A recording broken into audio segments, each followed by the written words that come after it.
Супер ТВ бул ирет дагы бир аянычтуу тагдырды чагылдыруу үчүн кара балтаны көздөй сапар алды. Бизди айлананы курчаган мүрзөлөр, кара кузгундун үндөрү, аркыраган шамал тосуп алды. Иман, жүргүлө. Хатича, жүр, чай ичебиз. Жүр, Кенжешканы алып кел, баскыла жүргүлө. Бул көп балалуу Ибраимовдордун үй бүлөсү. Алар Кара Балта шаарындагы көрүстөндөрдүн биринин жанында мына бул кичинекей 2 бөлмөлүү үйдө 15 жыл аралыгынан бери күн кечирип келишет. 8 баланын ата-энеси ээн жерде көрүстөнгө катар жайгашкан. Мындай үйдө жашоонун канчалык коркунучтуу экенин айтып беришти.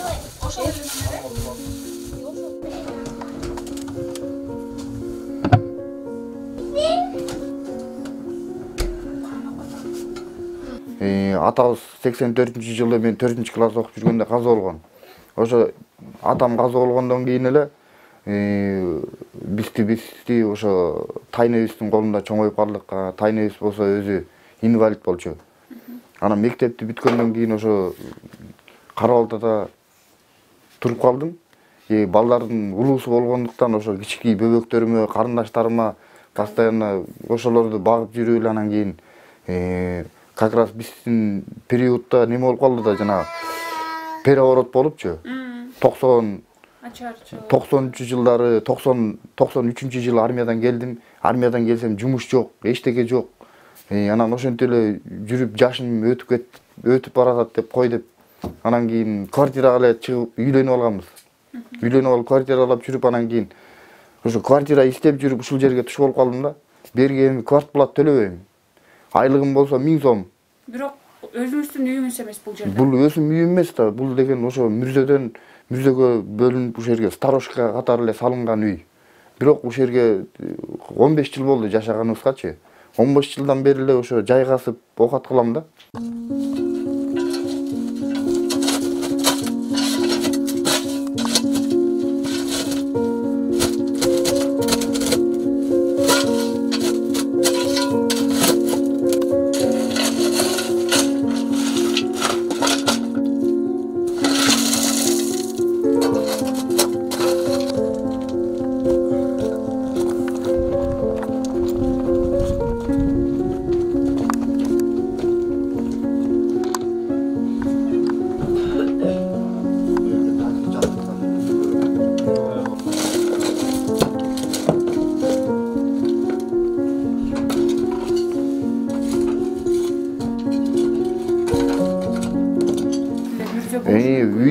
Үйдүн астында могу аксакалдардан, чалдардан угабыз да, мына үйдүн астында Казакстанда жанагы ачарчылык болуп канчанчы жыл деди.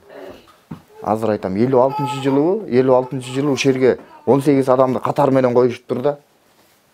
Анан кийин эле үстүн түрк салып эле ушул жерге үй салынып калыптыр. Анан кийин мунун астында тетиги нар жак баш жагында жыландын уюгу бар да. Үйдөн жылан чыгат жайындачы. Азыр кышында го эми тынч. Жылан чыгат, ар кайсы тешигинен чыга берет жыландарчы. Анан үйдө да постоянно киши болбосо болбойт экен бу жерде. Ошол келинчегим постоянно эле үйдө балдар менен. А мен болсо тияка бияка чыгам, мындай шабашка жумуштарда иштейм, жайгасам. Көр турмуштун айынан ушул жерге келип жашап калган каармандардын туруктуу иштеген жумуштары деле жок. Үйдүн кожоюну дал ушул көрүстөндө көр казып иштеп балдарын багат. Ал эми Айнагүл Токтоналиева балдарды карап, үй тиричилиги менен алектенет. Ошо эми балдар чоңоюп калды, алды үйлөнөйүн деп калды. А мына кичинекей кыздар ошо мына мүрзөдөн эметип атышат да. Коркушат, караң кирсе эле болду, эшикке чыкпайт. Жалгыз калышпайт үйдө.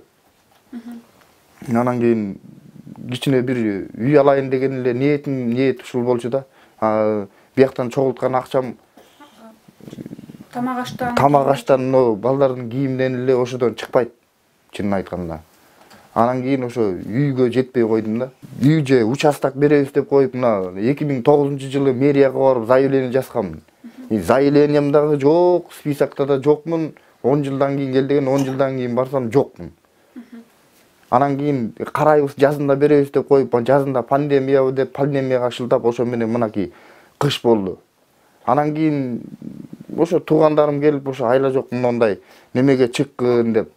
Анан мен деле баягы элдин көзүнчө мынтип өзүмдүн арыз арманымды айтып, немелеримди неметкендей неме кылайын деген ой жок болчу. Просто эми айла жок болуп калды да, ушундай ситуациям ушундай болуп калды.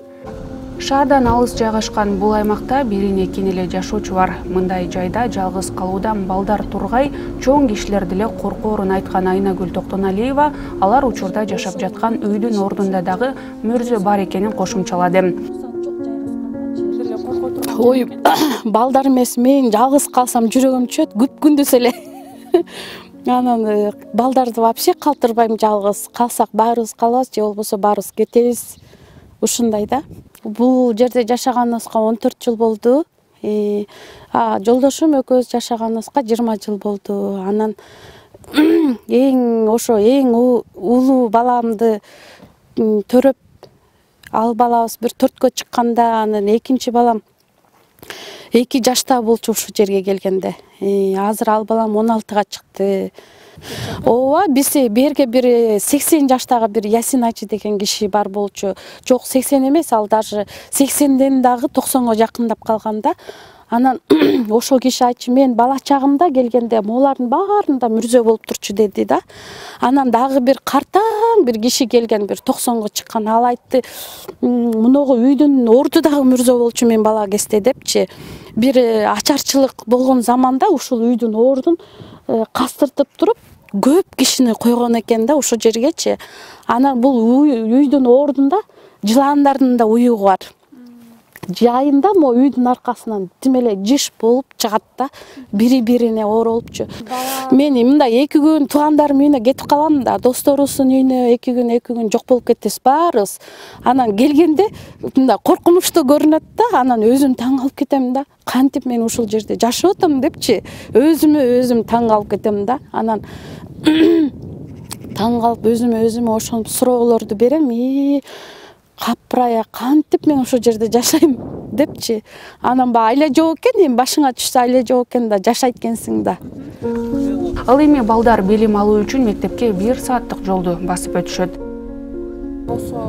Башка үйгө мүмкүнчүлүк болсо, конечно, көчүп эле кетмекмин. Эмне эми биякта жашап, мен да элдин арасында көчөдө жашагым келет мен дагы. Ошо кошуналар менен жашагыбыз келет бизде. Алыстап экен, эч ким жок. Бияка мектепке өтө эле алыс, конечно, берде мектепке. Мектепке кантип барып келет? Кыргыз школда 12 мектепте окуйт, балдарым баары тең. Канчасы окуйт азыр? Азыр 6 окуйт. Аларга деле кийим кече. Ошо кийим кече, тамак аш өтө кымбат, ошолордон деле артпайт да. Ошон үчүн ошол себептен да үй ала албай кыйналып жүрөт окшойбуз дейм да.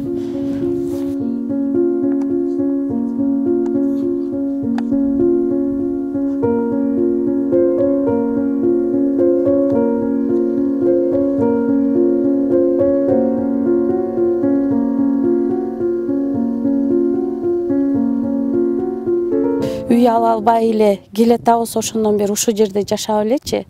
Анан берди сынаст этебиз деп жылда келишет, сынаст этебиз, башка жакка көчкүлө дейт. Бирок биз башка жакка көчөлү десек, эми 8 балаң бар, баарын айырып салат, тытып салат, талкалап салат деп эч ким квартирага киргизбейт экен. Мындан 7 жыл мурун Пушкинада жашаганбыз. Анан ал жерден күнүгө анда 6 балабыз бар болчу. Күнүгө кошуналарыбыз келет, ызы чыгып, силер келгенден бери вообще бизде покой жок. Ашыкча бир жыланды тебелеп алып балесине калабызбы айланайын. Бир баласын өлтүрүп алып, энеси келип чагып кетеби деп коркуп биз ал жака баспайбыз. Чака вообще күйөөм айткан, аял киши мүрзөнү басканга болбойт деп, чакадагы вообще барбай калгам, баспай да калгам. Күйөөм эле барат, ушу оградкалар тазалап, бүт баарын крастетип, Куран окуп, өзү барып эметет да. Дагы бир алымдарыбыз келип айтты, ошо араб туугандарыбыздан келди да, берге мүрзөгө жашаган аял киши жашаган болбойт. Негизи вообще мүрзөгө жашаган болбойт деди да. Жардам берүүнү каалагандар экрандагы номер аркылуу байланышса болот.